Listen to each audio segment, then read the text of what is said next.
What up? Salvador Briggman here. Welcome back to the Crowdfunding Demystified podcast. On the show, we love talking about crowdfunding, and I try to bring on real-world examples, people from many different types of categories that are raising money every single day with Kickstarter campaigns, Indiegogo campaigns, equity crowdfunding campaigns, nonprofit fundraising campaigns. And really what I try to do is give you a very good cross-section, right? This is something kind of goes back to my university days. I guess I just love giving you different types of real-world examples to inspire you, but also deliver straight to your noggin, straight to that war chest that you're building in terms of tools and useful things you can use for your campaign. Really try to get to what do you got to do to be successful? What's working right now? What are some of those gemstones which you can take away and apply, and they can actually do wonders for you, right, when you go live with your crowdfunding campaign? And I think that today's story not only it's literally chock full, it's jam-packed with tons of useful tips, information, practical know-how when it comes to doing a campaign. Like, to be honest, I was blown away by today's interview. At the end of the show, I was like, oh my gosh, man, like you shared so much stuff. So it might start out like a tiny bit slow, I think, with our interview, but man, it went so deep, so amazing. And this person, today's guest, literally just like shared so many great tips, techniques, and things with you that I just felt extremely grateful for. And I don't say that obviously about every guest. He was very, very forthcoming with this, and a lot of very logical, like what you should do, straight to the bone, kind of, that kind of stuff, information I think you're gonna like. But that being said, I also think it's inspiring as well, today's story, because this individual was working on their project for many, many years. And then over time, they eventually were convincing their significant other, and their significant other was like, you gotta do this project. You gotta stop talking about this. You gotta do this. And eventually they launched it, and now they have a 6-figure campaign right on Kickstarter, and they kind of talk about that whole story as well as delivering a lot of this valuable information, these nuggets of gold when it comes to crowdfunding. So I think you'll like and enjoy today's podcast episode. Hopefully you do. In addition, if you are interested in learning more about Kickstarter specifically, as well as Indiegogo, I do have a great guide that's out there. And really the purpose of this guide is to not only speed you up when it comes to launching a campaign, but also deliver to you like the game plan, the step-by-step, the paint by numbers formula that you can follow and you can see results. And it's taking me so long to get this together, to get this into your hands, so you can literally just read this thing or listen to it on Audible and just take away tons of useful stuff that works and that you can apply to your campaign. So literally, I've made it as easy as possible. All you got to do is go to the link I'm about to mention. You can grab a free copy of it on Audible if you get a free 30-day trial of Audible, or you can go on Amazon. And this is crowdcrux.com/Kickstarter audio. That link is crowdcrux.com/Kickstarter audio. Crowdcrux.com/Kickstarter audio will take you to the Kickstarter launch formula, or you can search up the Kickstarter launch formula on Amazon as well. And one other quick announcement is that I am planning to do another group coaching program, and I do these occasionally throughout the year. I think we're going to do one before the end of the year. So if you have ever wanted to work with me, you've also want to learn a ton when it comes to actually doing one of these campaigns, kind of like do this in a grassroots fashion, as well as be a part of a community. A lot of cool stuff. I share stuff that I've been working on all year in these programs, new things that I'm not introducing anywhere else. And this is kind of where we unveil this with our group coaching programs. So if you want to learn more about this, and there's also a lot of other components that come with that program as well when it comes to video training, etc., lots of other stuff. You can learn more about this by hopping on my free newsletter. And I eventually probably will announce a new enrollment period at a certain point in time. If you go to crowdcrux.com/newsletter, that is crowdcrux.com/newsletter, crowdcrux.com/newsletter. I also share with that newsletter cutting edge things every single week that I am learning, things that I want to bring to you, things that are useful and practical for you to actually apply to a campaign. So again, that link is crowdcrux.com/newsletter. Thank you so much for actually showing up. I'm telling you, man, you're going to get a ton of value out of today's episode. Hopefully you enjoy it. And I also have a message at the end of the show to kind of cap this off. So without further ado, let's get into today's podcast episode.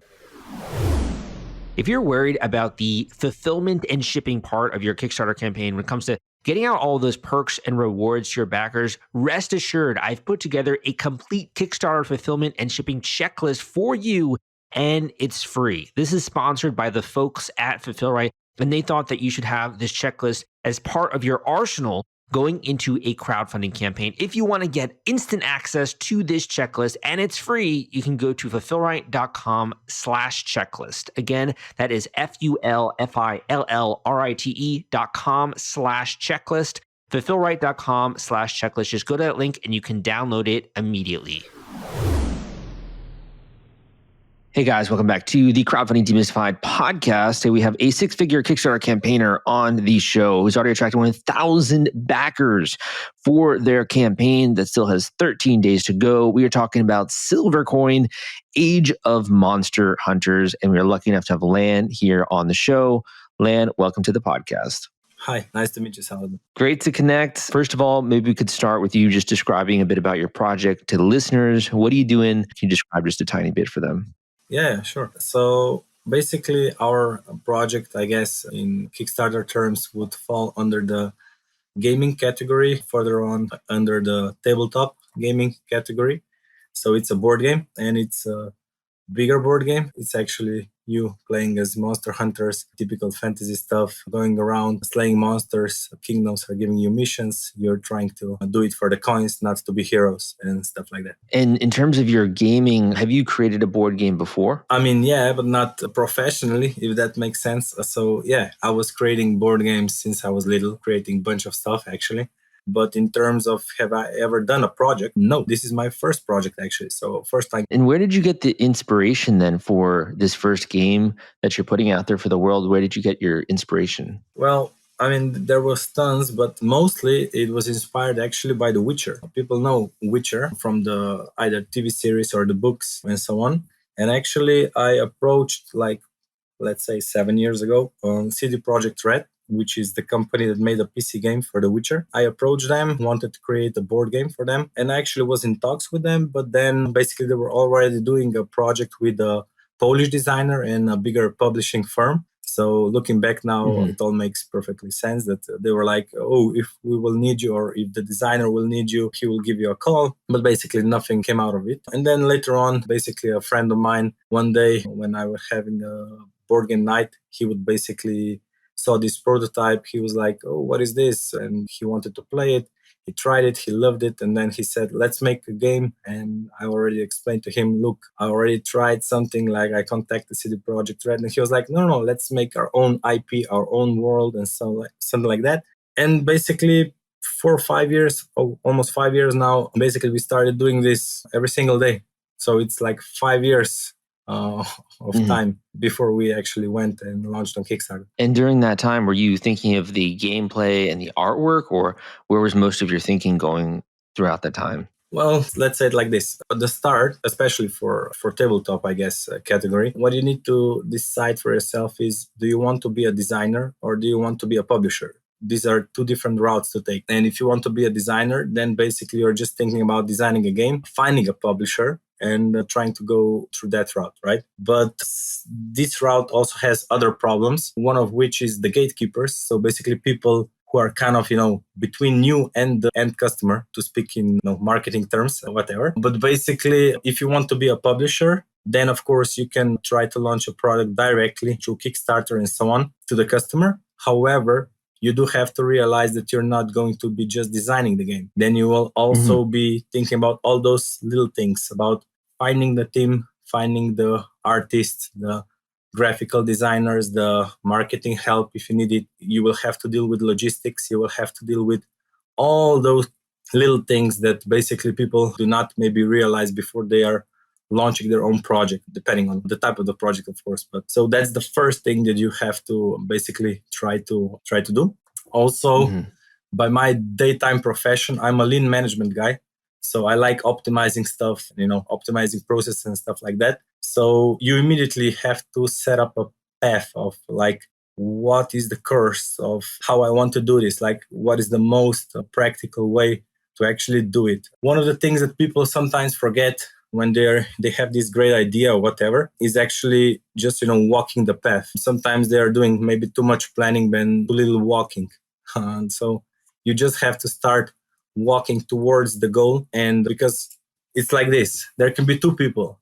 One can have this amazing idea and one can have this an idea. Let's just say it like that. And if in the end, one will come up with a prototype and one will just have this amazing idea in his head, the guy, even if his idea is maybe more, nothing special, he will still be like miles ahead of the guy that only has it in his own head. So a lot of people have stuff in their head. I think that there's a lot of smart people. There's a lot of people who have these creative ideas, but if they don't put it to the paper, they don't actually make something out of those ideas, like in practical terms, the practical stuff will always beat just the idea, you know? You need to start walking the walk. So it almost sounds like it doesn't even matter if you have a great idea. It's more about just taking action, executing, getting something out there. That's really what's king, right? Yeah, definitely a start. Of course, then things will start to differentiate, I guess, when people start to also present their own ideas, and of course, then you come to the market, and market will decide. The customers will decide in the end. But definitely, like if you have something that you want to put out there for the world to see, start laying it out there for the people to actually, be the judge of what you're actually doing. It doesn't make sense for you to, I don't know, make this grand plan taking in months to prepare before you actually show something to the people. No, that doesn't really work. Like first show it to the people, get that initial, reactions, because maybe that initial reaction will it in its own right show you basically that maybe what you're doing isn't that popular or that interesting to the people. Usually it's about, I don't know, if it's a technology product, will it solve a problem? I think that you also talk about those things during your own videos and stuff like that. So basically, maybe it sounds good on paper or in your head, but like start testing if people are actually willing to pay for the product. That's a lean management principle, right? Yeah. Exactly. So that's the first thing. And also then you also have to realize what kind of product you're making. Like there's a big difference between making I don't know, right now we see a lot of commercials for the bike helmet. I'm sure that you have seen it also, like on YouTube stuff like that. But basically that's a problem solver, right? That's like you need a bike helmet, you need a certain product, like we have a solution for you.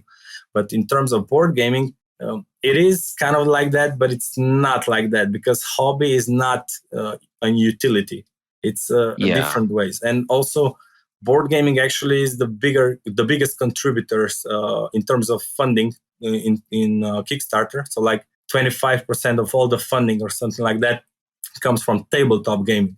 So even in terms of gaming, tabletop has by far the most. Like it gathered around like 300 millions or something like that, just in terms of funding, like last year. Board gaming is a very special snowflake in that regard. So you have to know what kind of product and what kind of market and competition you're going up against. And what's probably the most important thing is knowing what's out there. Like it's always good to know the field before you actually start doing things. Yeah, man. You are a wealth of information here. What were you doing before you came out with your first game here? I'm just a regular dude. Like I'm 33 years old. I have 2 kids. One is actually 1 is 4.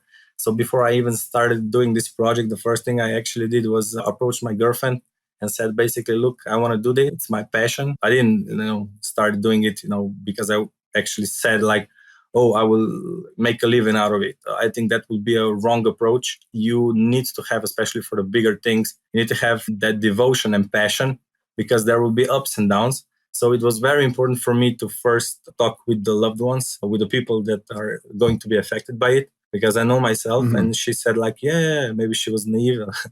She didn't know what it will take, but she was like, yeah, of course, I will support you.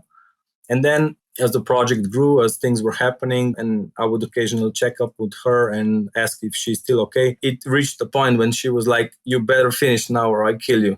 So it's, at a certain point, you have invested so much, especially, by sacrificing time away from your family and so on. So like I was a regular dude. I was, I guess a creative person. I was writing stuff. I was doing things in a creative way for other people. So I was always like that. But other than that, I was a regular dude. I liked sports. I liked, technology, SpaceX, stuff like that, whatever. Now, is this as big of a thing in your area of the world? Is Kickstarter well known there, or is this something new that you're kind of doing there? I mean, I would say it's more and more known. Kickstarter actually came to Slovenia. When I say came, like you were able to do Kickstarter before, but you actually had to have a company in other countries. So Kickstarter was not covering Slovenia, that you would have to basically have a company in another country if you want to basically because the funds would just not be transferred. But last year, actually, Kickstarter came to Slovenia, and actually Kickstarter approached me also when they learned about my project, and they said that basically they incentivized me to maybe, be there for when they would announce that they're also covering Slovenia, and that would like boost you in. How did they hear about you? You know, there are always people who are basically in charge of that area where you are at. So like, you know, for this region, in this case, it would be Central Europe and also like Slovenia in particular. But also Kickstarter is, like I said, very interested in gaming and tabletop gaming, especially because they know that there is quite a lot of funds to be had from this. And also like Kickstarter projects in general, like percentage of how many projects, just percentage wise, make it. The percentages are higher in this in this category, and also in terms of like delivering and so on and so on. Yeah. So, I mean, my question for you is, you've been working on this for 5 years now, right? 5 years have gone by. You've been, coming up with ideas. You've been really trying to figure this out. And then you get to this campaign, right? And let's just say that it's the day before you go live, right? What's going through your head? What are you thinking about? What are you feeling the day before you really unveil this to the world? I guess it's like multiple of things, but if I would have to narrow it down, I would say like two main things go through your heads. First is just like, the basic checklist. Do you have everything that you have set up to do before the campaign goes live? And usually the answer is like mostly, because you are doing everything possible. Like if I go through the motions of what we did, like we even went, like we did the Kickstarter page. We contacted Kickstarter, made sure that we got the project we love. So we basically did those things. We also hired a guy who is specializing in checking up the Kickstarter pages to give his own feedback, although he usually does this just in general when projects go live. But we said, heck, let's use it before, because we see more potential in that. So those things. And the second thing is just the mix of emotions, from anxiety to thrilling feelings and stuff like that. So, those type of things. And then you hit that launch button, you go live. What was it like the first week that you really were live on Kickstarter? It's good that you prepare yourself for potential scenarios. Like I will give you an example. Like first of all, we had like 5 different scenarios that could happen in terms of like slow campaign, normal campaign, fast campaign, ultra fast campaign. We had like this plethora of scenarios that could happen, and how we would adapt and how we would go about things, like through the stretch goals, through the updates, through the how we would communicate, what our marketing moves would be, like everything like that. Like those things help a lot. Like if you try to be proactive instead of reactive, that's good, because especially first 2-3 days, things are happening usually really fast. At least if you have a bigger campaign, then it's good for you that you are very much prepared and you can react really quickly to those things. You don't have to wait like to have all those things prepared. And the second thing is basically it's good to also know what to expect in terms of how campaigns work, like how usually you would gather those 33%. If we are now just trying to be generalizing in first 2 days, then it's going to be a slower mid campaign. Then also the last 2 days are going to be, another boost. And you have to understand why that happens and what you can expect from your campaign. So like for us, we expected to have a strong start.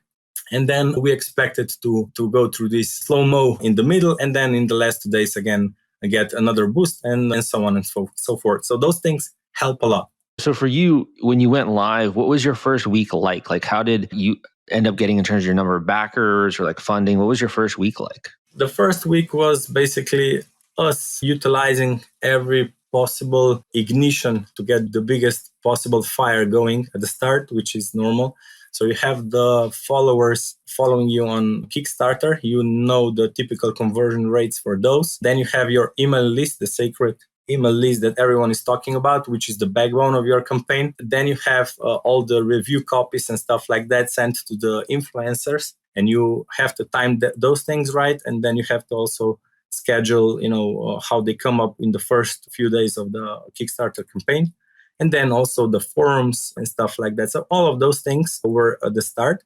And then also then the stretch goals needed to be prepared, like graphically and so on and so forth. And we would, do that. And then also we would prepare with the team of how we would split the time to also try to be as reactive to the questions from community, to the hidden messages you get on Kickstarter, because there is a section under Kickstarter that you will get messages, and some people don't notice that.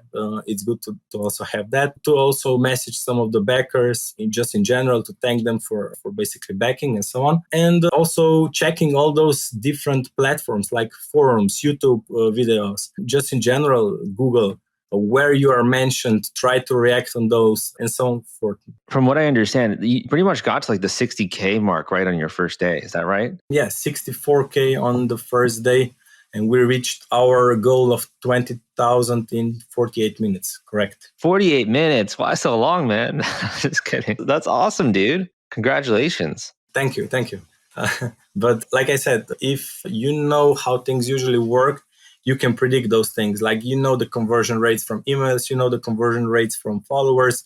You can plan for the worst case scenarios. And usually those things should get you covered. It's more about making sure you go through those steps, to those checklists. Then you can be more confident. Of course, it's easier to say when you're actually doing it, like, you know, after you have done it. What did your wife say when you told her you raised 60K and you hit your goal in the first 48 minutes? She was updating me about the numbers. Like, I was dealing more about, the things that I have to do with than rather than just check on the numbers. Of course, you see those also, but it's more about trying to focus on what you have to do instead of, checking those numbers. So I was actually informed about the numbers on a regular basis by her, not by, me checking on those numbers. That's great, man. That's so cool. So you mentioned the percentages.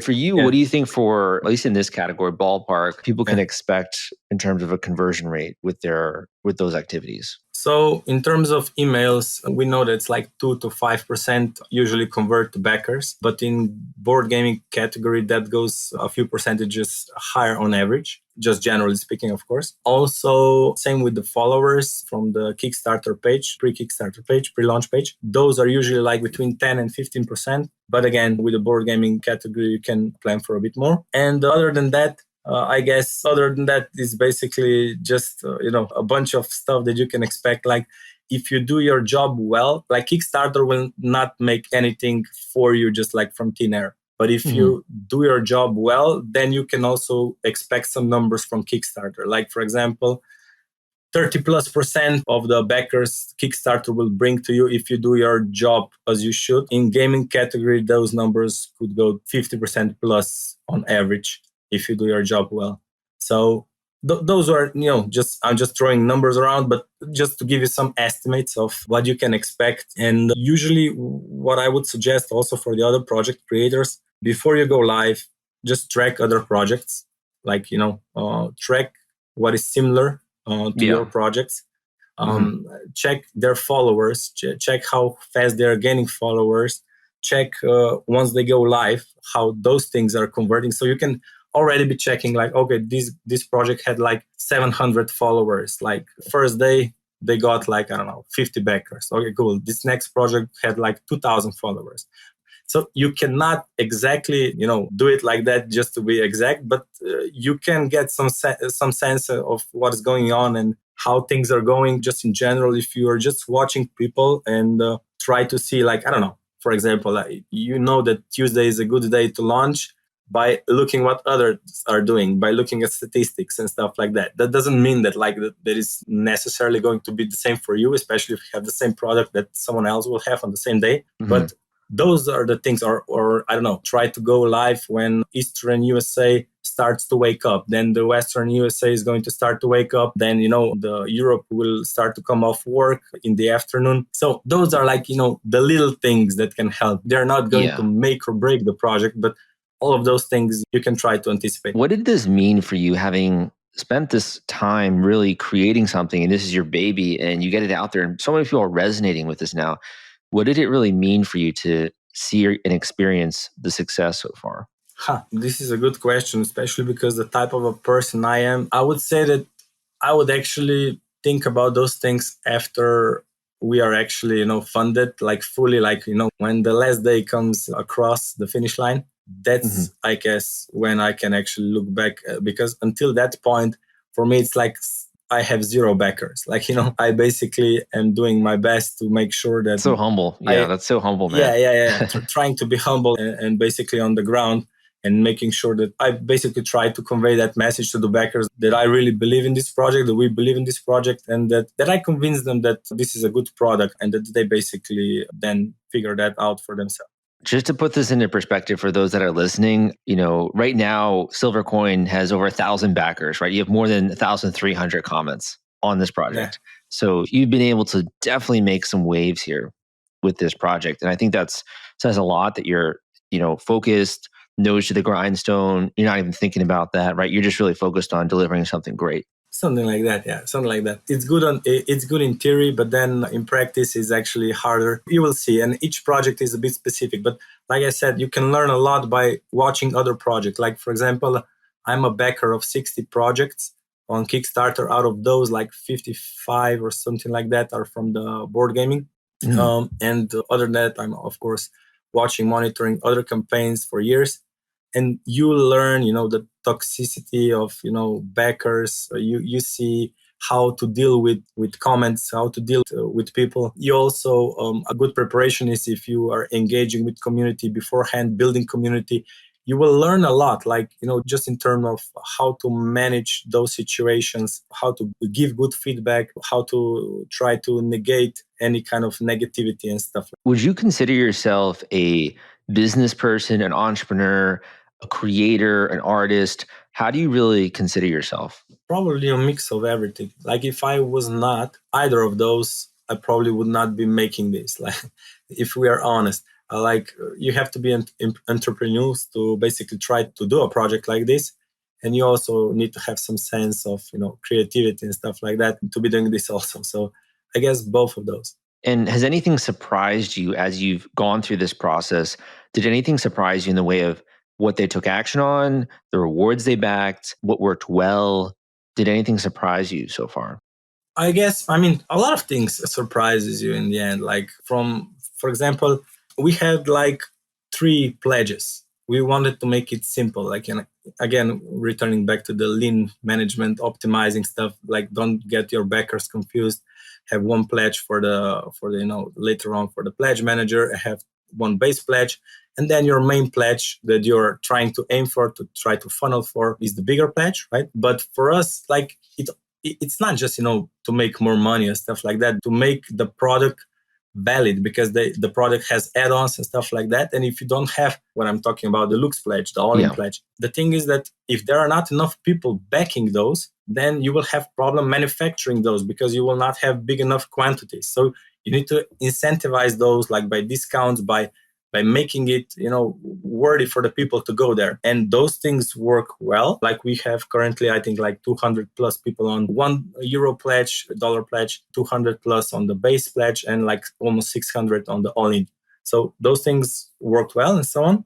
But then one of the interesting things was just how the curvature, I would expect the curvature of the growth would go a bit more, maybe not as drastic in the first 2 days, and then it would slowly, be going towards the positive. Mm-hmm. But actually, the middle ground was quite a flat curve for now, because we had a couple of campaigns coming out that you are not expecting, and then the backers have to juggle their funds, their money, and so on. So all of those things are, I guess, the unexpected things. Very cool. Then it's also from where your backers are coming.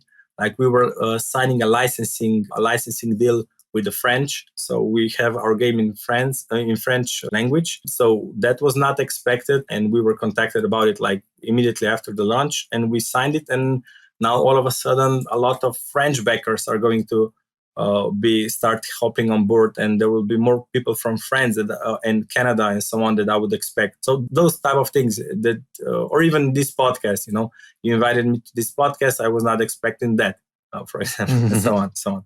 Yeah, man. You've been learning so much, obviously, and you've been putting all of your learnings as well to use. It's almost like you're kind of like a scientist a little bit in the way that you've been preparing for this for a while and studying what works and what doesn't, and you've applied that. And that's clearly gotten you great results. Where can people go to learn more about your project? Where can they go to learn more about what you're doing here? They can go to our page, so silvercoinamh.com. That's where the project is at. There we basically talk about the team, talk about the product, talk about the lore, talk about the rule books, how to learn the game and everything like that. Then we have also our own YouTube channel where we have actually podcasts and stuff like that, where we talk not just about the product, we actually talk about how to go on Kickstarter, how to attend fairs and stuff like that. So there is also a lot of information for the people who just want to learn about making projects and stuff like that. We also are basically present on Facebook. We also are present on Instagram. So yeah, there's a lot of us going around, I guess. Very cool. Very cool. So my final question for you here is, you've been sharing a ton of stuff in this interview and I really appreciate it. And it's pretty clear, you've done your homework. If there's one message that you could leave with the listeners, it could be a final tip, it could be a final word of encouragement, it could be a final quote, anything for someone who's just getting started in the early days. What would you want to leave with the listeners? We can end on that note. Sure. I'll actually try to do two. So first one that I have learned, the biggest gift I got, I guess, ever since I started this, is that basically you as a creator, you're going to walk through this, path that's going to have a lot of ups and downs and so on. But the most important thing that I have learned, or that I think that I will carry with me and is important just in general, is that you help others. What we are doing right now also, like you share your knowledge. It's not, a top secret knowledge that only you should have, and that you will gain some advantage by, only having that knowledge for yourself. I think there is a lot more advantage to be had to share it. And especially that should be the inherited will or something like that. If you take something from this interview, share, help people, try to make sure that they can also achieve their dreams and make their projects in reality.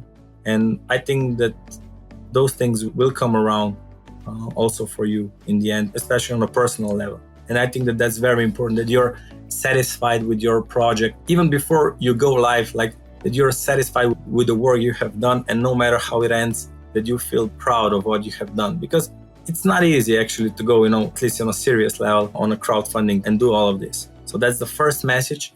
And the second thing that I would say for all of the people who are listening is that Kickstarter and crowdfunding platforms, initially they were, meant to support projects like ours and those who are, trying to create something out of nothing, basically. Nowadays, we see a lot of, Kickstarter is not a story, is a famous quote, right? But we all know that like all those platforms, like there are big companies attending those platforms. So you have to fight your way through the spotlight.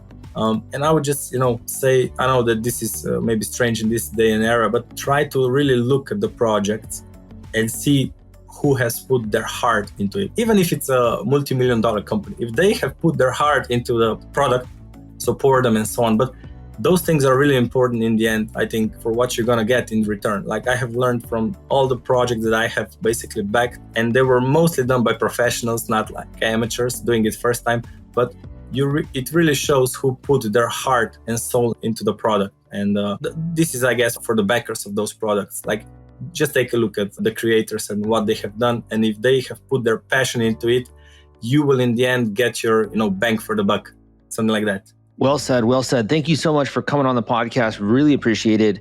Good luck with your future projects here. And we'll have to have you back. Thank you, Salvador. Thank you for listening to this episode of the Crowdfunding Demystified podcast. Now, my name is Salvador Briggman again, and I do appreciate you showing up. I do appreciate you getting to this point in the episode. I think it says a ton about your willingness to learn, about your perseverance, and also about just the dedication that you have to getting a new product out there into the hands of other people and impacting the world, which is why we do this. We do this because we want to make meaning, because we're passionate, because we want to build a business, all of the above. We really want to get feedback on what it is we're doing. We want to connect with a larger tribe of people. We want to catapult this thing into the greatness that we know we are capable of and really reaching our full potential. So first of all, congratulations on doing that and really taking steps towards that. Second of all, if you haven't yet, please leave a positive rating and review on this podcast on iTunes. It would mean so much to me because that way other people see that this is worth their time. In addition, I do have a little message for you. Now, when it comes to this, I think that doing a new campaign is quite difficult. I think there's a lot of uncertainty, and a lot of the times we just really want to speed up the process. So like I was mentioning in the beginning, I do a bunch of different longer form programs throughout the year. Usually I'm kind of bringing my best when it comes to those programs and really making sure that everything that I've learned in the year, that I cram and jam pack that into my new launches and really share this information with the world. And that's what I love to do. That's like what I'm so passionate about. But I have been getting comments from like, Sal, I don't have time to wait around. I want to just get access to this now. I want to know exactly what you got to do in order to get funding. I want to know what you got to do to get strangers to back your campaign. I want to know what I got to do to get over things like the Kickstarter slump of death. Just tell me, right? Just fast forward if you can. I just don't have the time to wait around to learn all of this kind of stuff. Now, if you're more in that kind of a camp and you are more on a ticking time schedule, you're going to want to listen to the link I'm about to mention, because I'm actually doing a bunch of these free classes, which you can check out, that goes in depth. Now, this is an intensive in-depth class. Typically, these are at least an hour. So you do want to bring a notebook and you want to take notes. And there's a lot of really great information. But this is really for those of you that want to speed up the process, that want to do this faster, and that are ready to freaking take action. So this link I'm about to mention is crowdcrux.com/masterclass. Okay. That's crowdcrux.com/masterclass, crowdcrux.com/masterclass. And I am going to make a couple of them, I believe, available this week and next. If you're listening to this in the future, they may not be available at that point in time. I'm not exactly sure. So for now, you can go link crowdcrux.com/masterclass, and you can learn more about that, as well as what you're going to also discover on this intensive class, which I'm going to be sharing with you. Thank you so much for joining me on this episode, brother. Really appreciate your time. Go out there, take some action this week, really put your nose to the grindstone, whether that's after work or whether that's on the weekends. Find a little bit of time to move that boulder up the hill. And as we know, it's also something where if this is a labor of love, if this is something you're passionate about, it's almost like you're tap dancing to work. So I'm so excited for you. I know that you can do this, and I'm really looking forward to you one day coming on this show as a guest. We've actually had guests like that, right? Who have listened to the show and then come back when they're successful. I hope that you become one of those success stories. My name's Sal, and I will see you next time.